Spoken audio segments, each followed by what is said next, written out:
Okay, so obviously this is the Tuesday before Shavuos.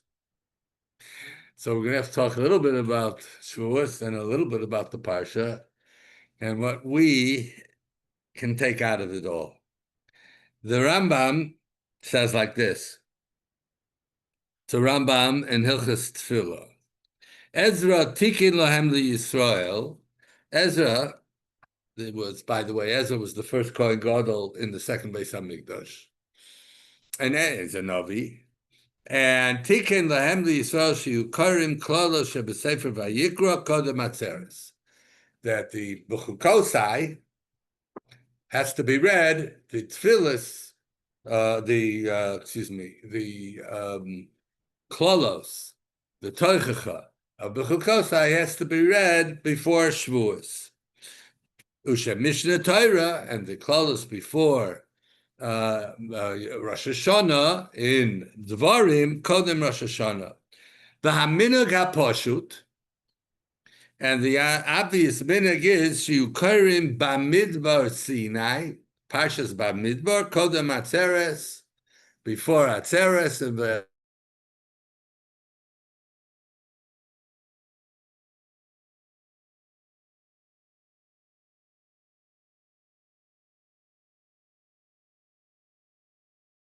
Chanan before the Yom Tov of Shavuos. And the Gemara goes on to say why.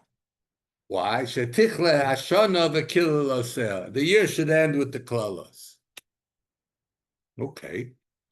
So let's stop there for a moment. What does that mean? The year should end with the klolos.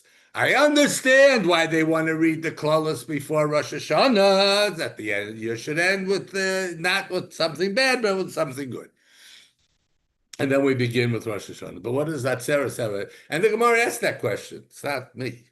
The Gemara says, the Atzeres Rosh Hashanah? And is Atzeres a Rosh Hashanah? Why do you say that we should start reading the Klolos before Atzeres and start the year properly? But Atzeres is not a Rosh Hashanah. Answers the Gemara, it is a Rosh Hashanah. Where is it a Rosh Hashanah? Because the Gemara says it's a Mishnah in Rosh Hashanah. The Barba Prokim Oilam Nidoin, the world is judged in 4 times, and one of them is on Atzeres al Peiros Ha'ilon. We know what Rosh Hashanah is a judgment, and there's a judgment for Peiros Ha'ilon, the fruit of the trees, on Rosh Hashanah, on Shavuos. Now, what does all that mean? And it's an amazing thing when you realize what Chazal have put into the cycle of the year for us to be able to understand. It's not just a holiday. It's not just an anniversary. It's not just a day to get together with the family and eat a quarter of a chicken. It's not quite that way. Well, this for when it comes to Rosh Hashanah. Yeah, but first you have to have the cheesecake and then you have the chicken. Can't do it the other way around. Okay, so what is it? Why? So what? Peiros Ha'ilon. What does it mean, Peiros Ha'ilon? You really think that the fruit trees are getting judged? It has nothing to do with the fruit trees getting judged. It has to do with we, the people, being judged regarding our peiros, the Peiros Ha'ilon. What does that mean? So just to clarify, it's like this. Chazal say it's a pasuk, not even Chazal. The pasuk says, eight hasoda. Adam eight hasoda. The human being is like a tree. Tree. What is a tree? A tree, a fruit tree. What gives fruit. And the human being is here in this world to be like a tree, put down roots, have branches, and produce fruit. Where do we produce the fruit? On 2 levels, because that's who a human being is. Human beings functions on 2 very distinct levels, and one is dependent on the other. It's symbiotic. The other one is dependent on the first one. And that is the physical and the spiritual. We all have a neshama, we all have a guf, and we function on many different levels. And each one requires the other. The neshama without a guf can't do one single solitary mitzvah. And the guf without a neshama can't do anything. It's not alive. So what we have here is that Adam eitz hasoda. The human being is like the tree of the field. So what is happening is just like on Rosh Hashanah. What took place on Rosh Hashanah? And that's why there's a Yom Adin. It's because man was created. Man was created on Rosh Hashanah on the 6th day of creation, which was Aleph Tishrei. So, well, if you were created on that day, you were brought into this world for a mission. So every time that moment comes around again, you're judged to see how you're doing. And that's what Rosh Hashanah is all about. But what does it have to do with Shavuos? Now, what happened on Shavuos? Shavuos, we became Adam Marishan Koydem Achet. We were created again, only this time in a different way. We were created with the Torah. We are a nation, not as an individual, but as a nation who was created with the Torah. And it's our birthday. It's our birthday of a entity that has access to their neshama and how their neshama is supposed to function. So in a sense, when it says al peiroi sa'ilon, it's not only whether the trees will produce a lot of good fruit for us. It's not at all. But on Atzeres, on Shavuos, we're being looked at. Have you planted trees that will last for eternity? Are you producing fruit that will last for eternity?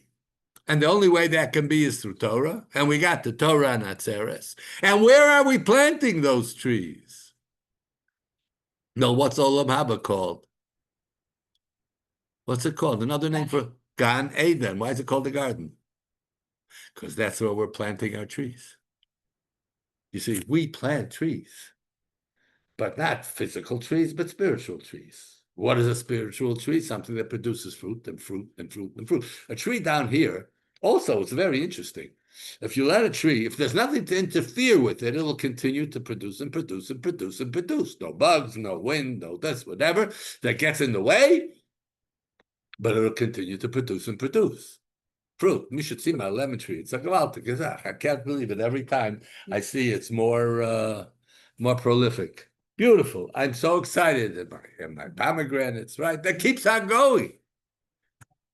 My orange tree is not so good. It doesn't get enough sun. But the Nakuda here, do you please hear that we are going, see, it's very interesting. What's our mitzvah on Rosh Hashanah? The mitzvah. Blow shofar. That's it. There's nothing else. There's no other mitzvah on Rosh Hashanah. Just to blow shofar. No, tshuva it's a big mitzvah, but that's for Yom Kippur, not tshuva, it's Yom Kippur. Rosh Hashanah is only to be mekabel o malchus shamayim, which is true. That's also a mitzvah, okay? But it's not a mitzvah ma'asis. We don't do anything, right? The Rosh Hashanah of our spiritual entity, i.e., Shavuos, we don't do anything either. There's no mitzvah ma'asis and Shavuos. We don't even have a shofar. What do we have? We have limud haTorah. What does it mean, limud haTorah? I find myself at that time being connected to my chelek of Torah. And that is really an amazing thing, because we are now Ezra was masaking to get rid of the clawless, get rid of the nastiness, the things that we did wrong. But we're being judged now in terms of our frutility of producing Paris in Olam Haba. So on Rosh Hashanah, the focus is on Olam Hazeh. On Shavuos, the judgment and our focus has to be, how am I doing in regard to Olam Haba? Where do I stand? And what have I done? And how many trees are in my garden in the Gan Eden? And how are they doing? Are they bearing fruit? And so on and so forth. Chazal tell us that with every mitzvah, we have no idea the power and the wonder and the greatness of our achievement with doing a single mitzvah. And Rahman, that's on the other side as well. But the idea has to be this Rosh Hashanah of Ilonos, of fruit trees, which is Shavuos. The Gemara says we have to read the Klaus, put them aside. And we read it before the Rosh Hashanah of our fruit trees.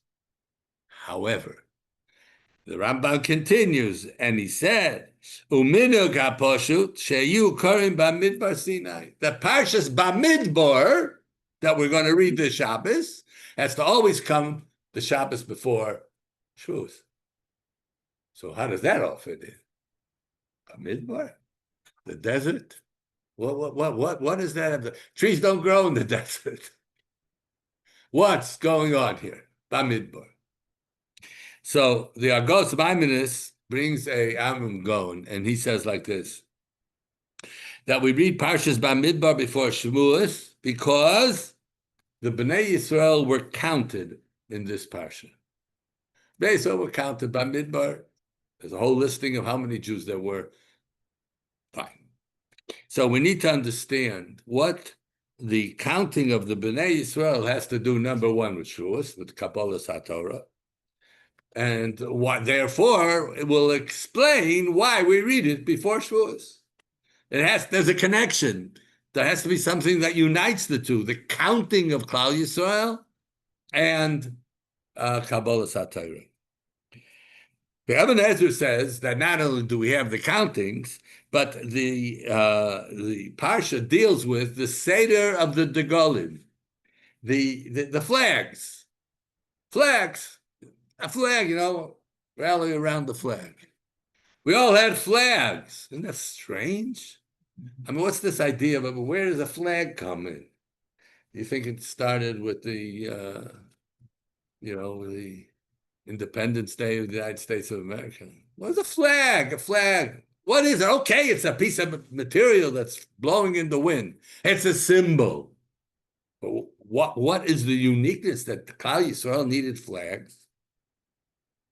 In fact, there are those that when they refer to the counting, how many people were counted, it was referred to as Minyan Degolim, the counting of the flags, or the counting that related to the flags.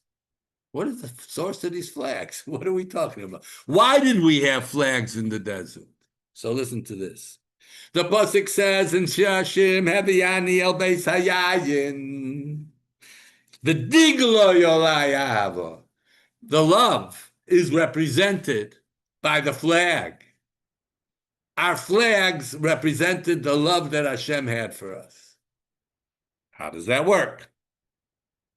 So the Gemara, it's a Chazal, and it's brought in the Medrash, that when Hashem revealed himself to Klal Yisrael at Har Sinai, he came down with 22,000 malachim at the picture, and we all of us perceive that.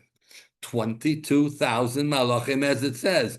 Rechav Elokim ribosayim alfei shinon. In other words, that's also in Shir Hashirim, in Tehillim, that the Rechav ribosayim is 20,000, and alafim are 2,000, so you got ribosayim and alafim, you got 22,000 malachim that came down with him. And when we saw that they came down, when they came down, you know what they came down with? Flags. With flags. And Chazal say, when we saw those flags, we said, oh my gosh, I want one. It's like little kids, no? Like Simchas Torah with an apple and a candle. Yeah, and Mizrahi. A Paul Mizrahi. We went around as kids, you know. I want a flag. What's going on? And because Klal Yisrael so desired flags, Yimale Hashem es kol mishalosecha neranenu b'shuasecha v'shem Elokeinu nigdol. We'll have flags. And we'll be so grateful to HaKadosh Baruch Hu. Yimale Hashem es kol mishalosecha, because of flags. What? Yeah. That's the same show. Need goal. Right? But that's Degel. And Godol is there too. It's there too, but that's not our issue. But I want to get to this point. V'digloi olai ahava. His flag was a symbol of his love for us. We saw the flags of the Malachim. He gave us the flags, and that showed us how much. And we wanted him so much. So Hashem said, okay, Kinderlach, here's your flag. What is a Malach? What's a Malach? An angel. Angels, yes. A Malach is a shliach of HaKadosh Baruch Hu. He's an agent of HaKadosh Baruch Hu. The Malach is the mechanism by which HaKadosh Baruch Hu runs his world. Everything in this world is run not directly with Hashem, but with his agent. Now, it's the same thing because it's Hashem's agent, Shlucho Shel Adam Kemoso. But he is so far removed from the physical world that he had created an entity that is close to him and close to the physical world, they're closer to the physical world, and therefore his world is being managed and run by his agents, which are Malachim. Every single blade of grass, not just people, every blade of grass has its own Malach. And it instructs it, grow. So, Precious Rabbah, it's in the Medrash, it says like this, Amar Rabbi Simon, listen to this. Amar Rabbi Simon, you don't have one blade or another of grass, she'ein lo malach, that doesn't have its own malach, berakia, shemaka also, v'omer lo gdol, it connects to it, hits it, if you will, but it really means connects to it, and says, grow. So would it grow without a malach? No. Would it grow without Hashem who tells the malach to do it? No. You know that? It's not going to grow. What happens in the physical world is run by malachim who are sent by HaKadosh Baruch Hu. Even more than that. The Chazal tell us that, anytime you bump your finger against something or it hurts or you hurt your finger, it's all, where's that come from? You think it's because I wasn't looking, right? I wasn't looking, the door came down and smashed me, right? All by itself. I know, no. It's all coming from HaKadosh Baruch Hu. And when we get something like that, when we trip, and we don't stop and think, oh, you're talking to me. What do you want from me? What am I? Doesn't mean I was necessarily bad. Maybe it was just a call to attention. You're not thinking about me so much. Think about me. Okay. Armies are arranged with flags. Correct? Every unit in the army, the Air Force, the Navy, the Marines, everyone, the armored corps, everybody, the foot, so they all have their own flag. And then the army has its own flag, the main flag. Every nation requires an army to do its job, and they are the vehicles, the shlichim, to do what the king wants. Is that not so? Without an army, the king is really useless. He's not going to last very long. He needs an army to implement what he wants done. What does the flag do? The flag unites. Everybody come and rally around the flag, boys. That's exactly it. It unites us. It unites all the people in the Air Force, all the people of the those who are the mechanics in the Air Force. It goes on and on and everyone has their own flag. Why? Klal Yisrael begged to have a flag. Why? Because they wanted to function like the Malachim. Just like the Malachim knew exactly what they needed to do, and everyone under the same flag did the same thing, or in the same area functioned, so too Klal Yisrael. We wanted to be like the Malachim. It wasn't they wanted that piece of material with stars and stripes. That's not what they wanted. All right. I mean, it shows you where I come from. But no, but seriously, you know what they wanted? They wanted the symbol of what they're there to do. That's what the flag was all about. So Klal Yisrael functioned with 4 different flags, even more, but 4 main flags. When they divided Klal Yisrael up, there were 4 of them. There's Degel Machane Yehuda, Degel Machane Ruvain, Degel Machane Ephraim, and Degel Machane Dor. So there are 4 flags, 3 tribes to each flag. So Yehuda had Yehuda, Yisachar, and Zulun. Ruvain had Ruvain, Shimon, and Gad. Ephraim had Ephraim, Menashe, and Binyamin. And Degel Machane, Dan had Dan, Asher, and Naphtali. That's how Klal Yisrael, and each one had its place. And each one demonstrated its flag, held it up high. Another name for a flag is, anybody know? Yes. Nace. You say it 3 times a day. Or if you daven 3 times a day. The nace, so nace, and lift up a flag. What's the lifting? Because the idea of the flag is it elevates, right? You don't hold for nobody's interested in a flag that's held this way. It doesn't do anything. This way, yeah, the flag. Why do you hold a flag? It's a nace. What is a nace? What is a nace? Is it a miracle? And what's the purpose of a miracle? What's the miracle? Why do we have miracles? Why is there such a thing as miracles? To elevate us, exactly. And what is a nisayon? Same word. What's a nisayon? Challenge. A challenge. And what's the purpose of a challenge? To elevate us. That's the flag. So Klal Yisrael and Shavuos wanted flags to be elevated like the Malachim, to know exactly what their role in this world is, and their chelek in Torah, because each one of us has our own chelek in Torah. So in addition to Degel Machane Yehuda and Ruvain and Ephraim and Dan, each one of them had their own flag. Each Shevet had its own flag. I am Shevet Yisachar, I am Shevet Naphtali. They had their flag. At Matan Torah, you know why we desired this flag so very much? Because we too wanted to be Shlichim of HaKadosh Baruch Hu.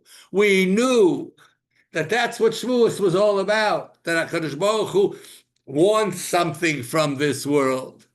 And the way he's going to do it, and has been doing it, is through Shlichim, through his agents. And when we, Klal Yisrael, became the Am Skula, then we became agents of HaKadosh Baruch Hu, each and every one of us. Everyone in Klal Yisrael is an agent of HaKadosh Baruch Hu. And we know that. No.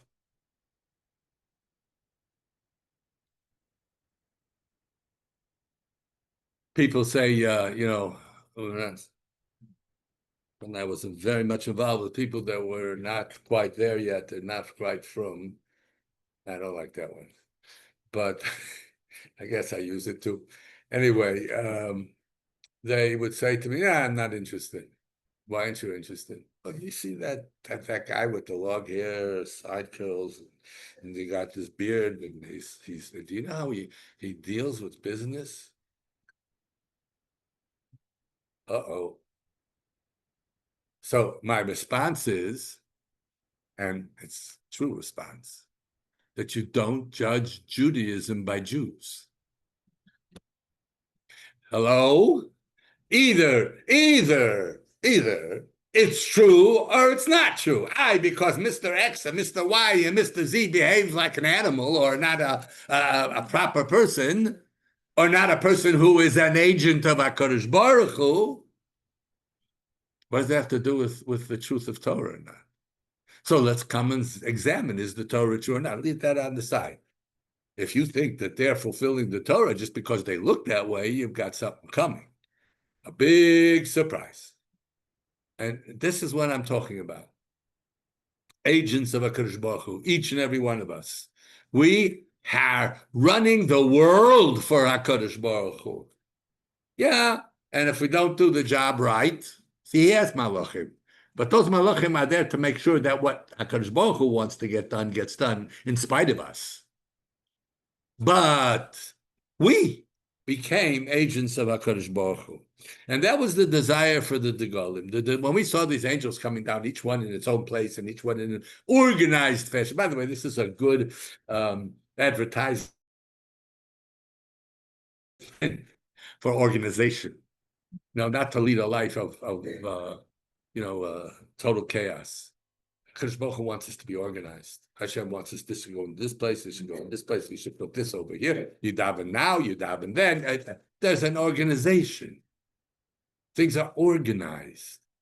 Things have a set structure. That's what HaKadosh Baruch Hu wanted, and that's what the Golim showed us, and that's what the Malachim that came down, with each one. Obviously, what was on those Degolim, I have no idea. But one thing I do know, it probably defined for them what their task was in this world. No, so we're very far, because we all have a mission in this world. And we're pretty far away from really coming to terms with and knowing what our mission is. We can talk about it in the general terms. As a Yid, as a member of Klal Yisrael, as a member of the Mamlechas Kohanim, and Goy Kadosh, yes.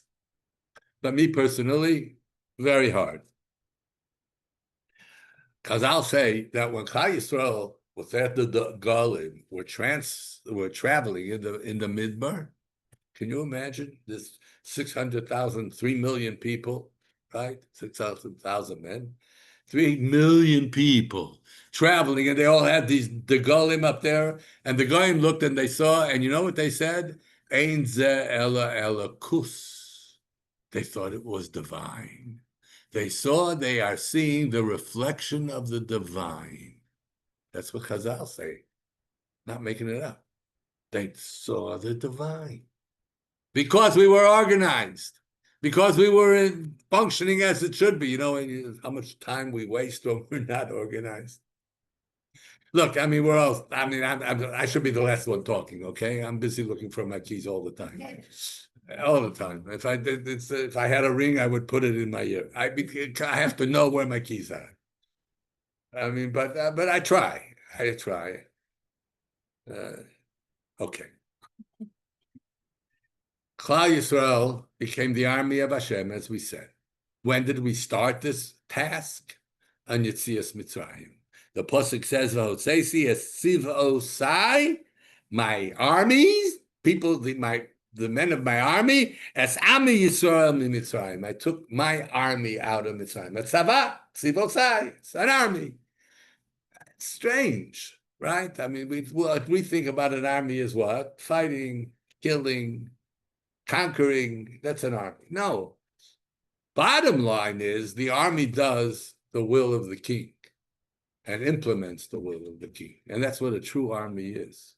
Okay, now, So it's interesting. Days of one's life has also a relationship to army and knowing what his purpose was. Because when you speak about it, it's brought down in Chazal and in Tanakh, Yemei Tzivoi. What is Yemei? The days of his army service. What does that mean? Army service, right? Tzivoi. Sevashim. What does that mean? His purpose, his role. He knew what he was doing in his days. Now, look, I'm not getting political right now. Please don't misunderstand anything that I'm saying. It's not the matter. When I'm talking about army, I'm talking about a true army. I'm not talking. We need everything. We need this army too. Don't get me wrong. But that's not the message of Shavuos. This message is a different message. That'll also come in the Parshas. When Moshe Rabbeinu went out to fight, he went out to fight with an army. There's no question. But that was the mission of Klal Yisrael at that point, right? Our problem is we don't have Moshe Rabbeinu anymore, so it becomes a big problem. But leave that be aside. But right now, we are the army of Hashem. And if we go out to fight with that recognition that we are the army of Hashem, then it takes on a whole different character. Now, the Torah is really part of who we are. That's when we're trying to find our role in. It's our role in Torah because the Torah contains who Klal Yisrael is, and every one of us has. There's a. I think it's in Arizal. I think it's in Arizal who says that the word Yisrael, the name Yisrael, is a notrikun. It's an abbreviation for Yesh Shishim Elef Nefashos Yisrael or something like that. Yesh Shishim Elef. There are 600,000. Yes, Elef. Yisrael. 600 Shishim Elef Yisrael. Meaning Yesh Shishim Elef Osios B'Torah. There are 600,000 letters in the Torah. Now, that I have to explain that. So what does that mean? There's 600,000 letters in the Torah. It means that each and every Jew has a chelek in Torah. We know that there are not 600,000 letters in the Torah. They're much less. There are about 300,876, if I'm not mistaken, letters in the Torah. So what is this? What?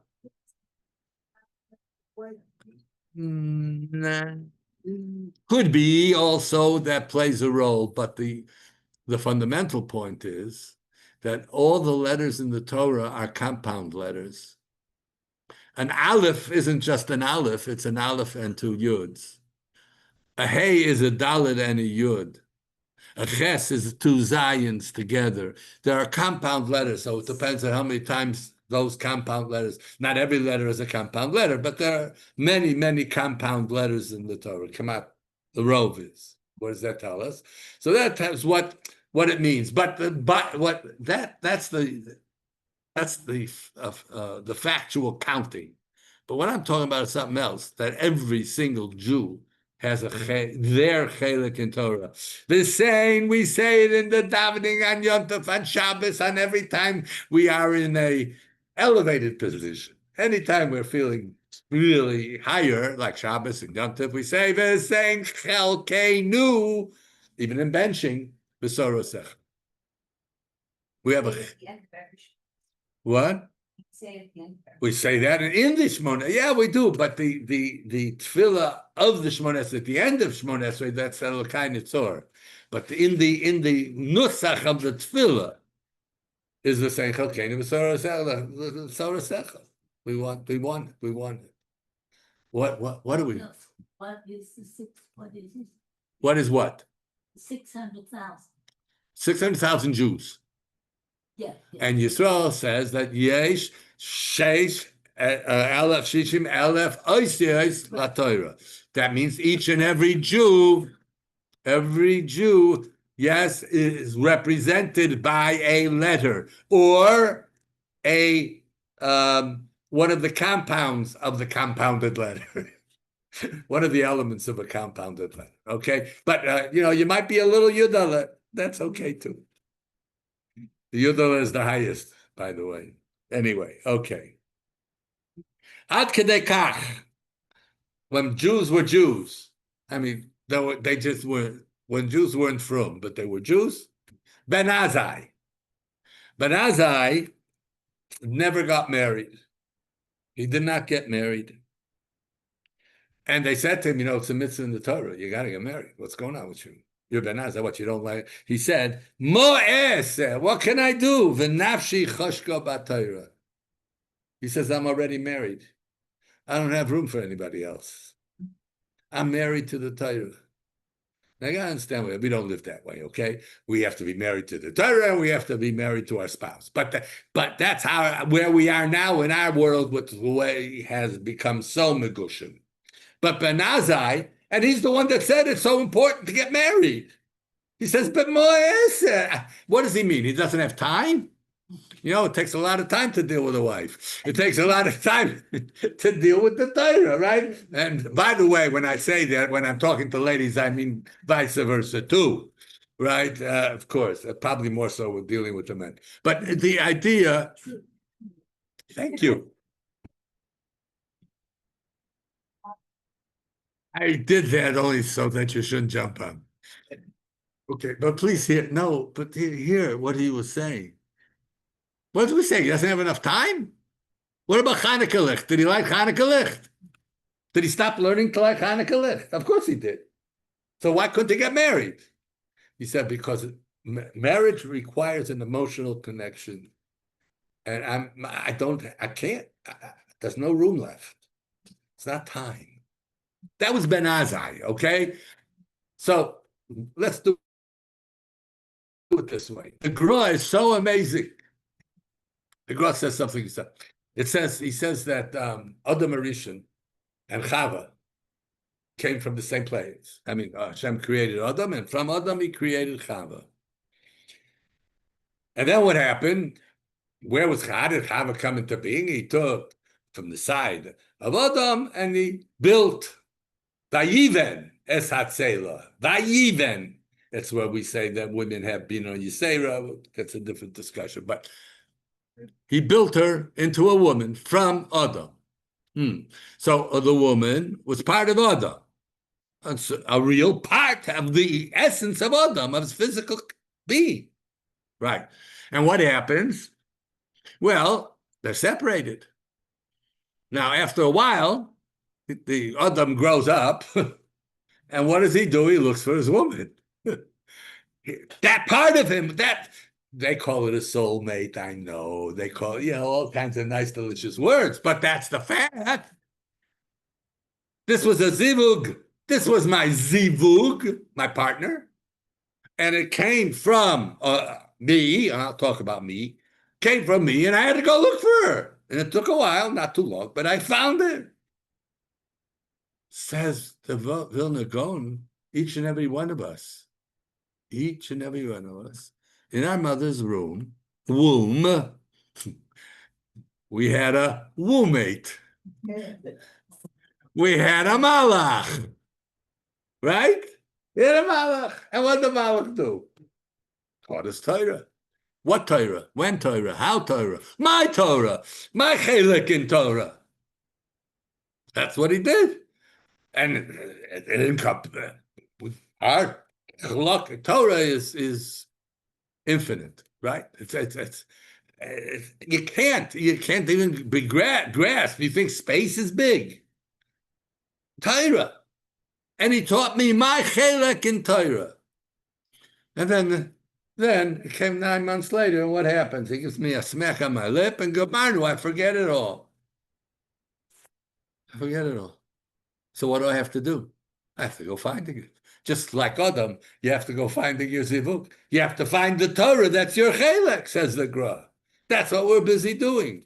And if you work at it, and if you do it, and if you care about it, and if you want it, so Chazal say the Torah itself, starts davening to the Rabbeinu Shalom and says, Rabbeinu Shalom, connect me back to him or her.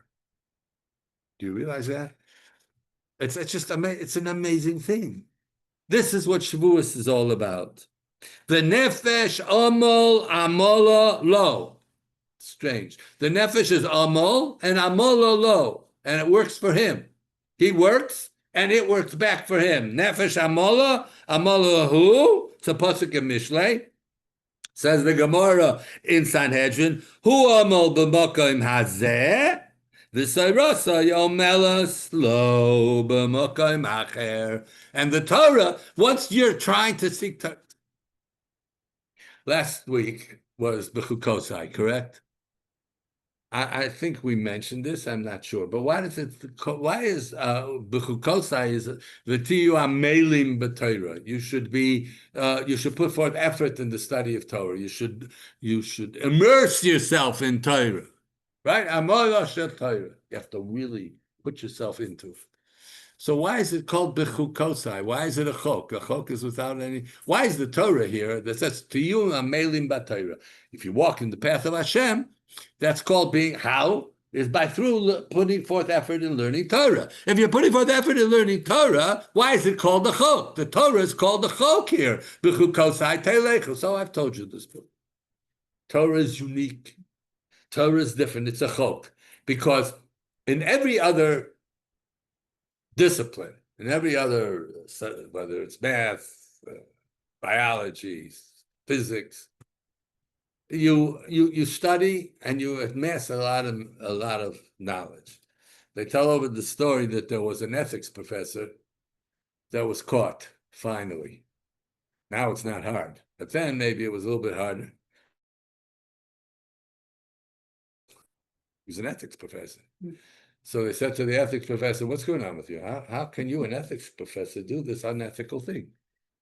So he said to the student, he said, "Let me ask something. You study math?" He says, "Yeah." "Tell me, is your math professor a triangle?" "No." "Well, what about biology? Is your biology teacher a frog?" "No." "Is your physics teacher a star?" "No." "So why does your ethics teacher have to be ethical?" It's just a subject. Not so with Torah. Torah is a chok. It is so different. Because if you study Torah, you become Torah. You become a part of the Torah. Your Torah is imbued within you. Do you realize that? That's a chok. Where does that come from? Without explanation, you can't. Why is studying Torah any different than studying mathematics? What's the difference? It's a chachma, and it's very nice, and philosophy, it's very good. But why is it any different? You know that they say it about the philosophers too. They found Socrates doing, today I'm not Socrates. Yesterday I was Socrates. No, that's the whole point. The Torah is not like anything else. It's coming from outside of the physical world, and therefore it isn't limited by the physical limitations of this world. And therefore, when you study Torah, you become Torah. So that's what we're looking for on Shavuos. But it has to be how much I really want it. We'll see in a minute. So let's get back to the counting. Just let me finish this up. We know we did start that Bamidbar is counting. The counting, the word moneh, to count, and lemanot means to appoint, an appointment of a job. I appoint you. Lemanot. Moneh is to count, or pekod is to count. Kol over apekudim, and a tafkid is a tafkid. What is counting and your position and your profession, or what you do, what you've been appointed to do? So clearly, counting, the counting of Klal Yisrael in Bamidbar before Matan Torah to get the Degalim appointed us to do the specific job that they had to do. And that's why we read Bamidbar before Shavuos, before Hatzeres, before Kabbalah HaTorah, because counting and appointing is the same word. It's so powerful in Lashon HaKodesh. Lashon HaKodesh, is my passion, but it's so clear. When you're counted within your group, and your group has a mission, and this is your mission. And that's why we read Parshas Bamidbar before Shavuos. One, because of the Golim, and two, because we were counted in Bamidbar. And the two are interrelated, the Golim and the counting. And as we said, that was the minyan of the Golim. The minyan of the Golim was the counting of Klal Yisrael to fit them into where they belong. 1 minute, I saw her hand first. I'll get to you next. It's funny that even in English, when you say that someone or something counts, it means that they're significant. Yeah, it plays a role. You're counted. You're 100%. Where do you think they got it from? Go on. Yeah, so if the Malachim were so busy with the Degalim, when did they give the 2 crowns to each one of the Jews? At the same time. I mean, the Malach is not limited by when what do you say? No, they didn't. They carried. Well, it doesn't mean that each Malach carried his own dagger. They came with the Golim, meant that the groups of Malachim came together in their particular mission. So those who were, I guess, from the 22,000, which were there for the purpose of the grass, or they all had, each grass had a Malach. So all the grass Malachim had a degel. The degel of the picture was a blade of grass. I don't know. You know what I'm saying? But that's not. The doctors all had a snake. That's a very interesting thing. Very interesting why that is. I don't know for sure. Okay. Now. Didn't they get it from the copper snake? Who knows? Maybe. Probably yes. But we'll talk about that snake when we get to the Parsha. All right, let me just end up with one more point because it's late.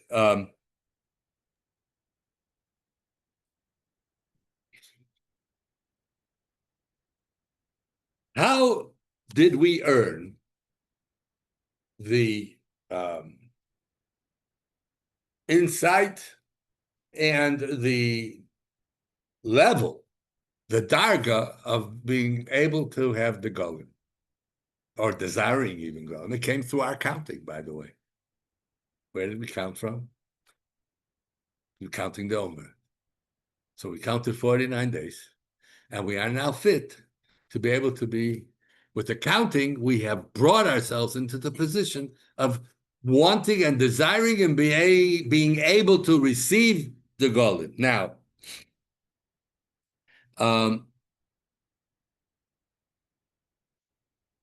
what's remained with us from the Kabbalah HaTorah on Shavuos?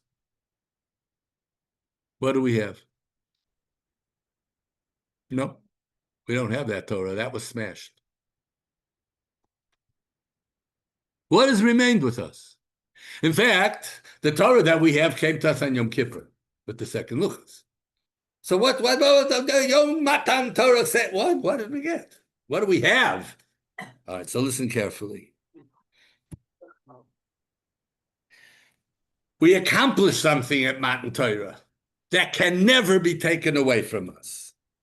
The pasuk says like this: "Ilu kervanu lifnei Har Sinai." We say it in the Agada. V'lo nosan lanu es haTorah. What does that mean? Ilu kervanu lifnei Har Sinai, and you brought us just to Har Sinai. If we only came close to Har Sinai, that would be enough. If you didn't give it up, Dayenu. Everybody asked that question. We became a nation. We became a nation when we left Mitzrayim. However, we stood at Ma'amad Har Sinai, listen, after 49 days of effort. It wasn't just after my right? No, they worked themselves to the bone to achieve what needed to be achieved. The effort that they put in to be roy for Kabbalah HaTorah. That's what we have on Shavuos. In fact, I'll tell you even more than that. If you figure it out, We left Mitzrayim on a Thursday. So when was the 49th day? On a Thursday. So when was the 50th day? Friday. We didn't get the Torah on the 50th day. We got the Torah on Shabbos. It's not the same day. Ella, what? What's so special about the 50th day? That's when we became fitting to receive the Torah. And that's what we're celebrating. That's what we need to do on the preparation for Shavuos. And when we ask for Sein Chelkeinu B'Sorasecha, what we're asking of B'nai Shalom, please, I want it so desperately. We will get Torah to the degree that we truly want it. If we truly want it. Now, I don't mean that you have to go sitting down in a kollel and sitting learning Torah right now. That's not for the ladies to do. What it does mean is to expand your perceptions of Torah in any way possible. This is your demonstration that you really want more to be infused with more Torah. And that's what this time of the year, this is when we can accomplish so much more. And then we come into Shavuos, and besides the cheesecake, there's something else. There's something else that remains. Cheesecake remains for sure. That we have no way of getting rid of until we diet for another 6 months. But they came to the mountain, having come to the mountain, have achieved having come to the mountain. That's what we're celebrating. Kabbalah Satira, the one that we received and we have right now, that came to us in Yom Kippur, and that's also a big deal. Don't get me wrong. But we have to seek it. And if you'll pay attention to Shir Hashirim that was read on Pesach, Shabbos Chol HaMoed, you'll see that it describes how everyone, they're searching for each other. She's looking for him, he's looking for her. I'm going out, I'm looking, I'm trying to find it, I can't find it. Until finally he finds. Why? Why? Because he put forth the effort to find it. That's the message of this time, and that's the message of before Shavuos, is to put forth the effort at least to truly want it. Now, Kadosh Baruch Hu will see to it that each and one of our desires will be fulfilled, and will reach the Ruchni Darga that is necessary in order to be Mekabel Torah. Rabbi Silva? Yes, Silva, ma'am. is there share next week after Shavuos? What? Is there share next Tuesday after Shavuos? I'm sorry, I don't say it again slowly. Did Hashem? Yeah, is there share next Tuesday after Shavuos? Oh, is there a shear next Tuesday? You're so welcome. That's a good point. We'll send out a note. I'll let you know. I'm not sure. Okay? We'll put it out. Soralea? Hello. We'll put it. Rooting to you. Thank you. Thank you very much. Okay. And a good yontif. And everybody should be.